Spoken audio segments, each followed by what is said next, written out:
Hi guys, so how to fix Instagram upload problem? First thing, open the settings and then go to the apps.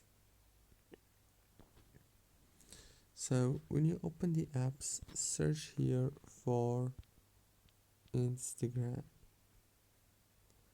and here click on force stop. After that, click on these permissions here. Make sure that the options are enabled. Go back and click on data usage.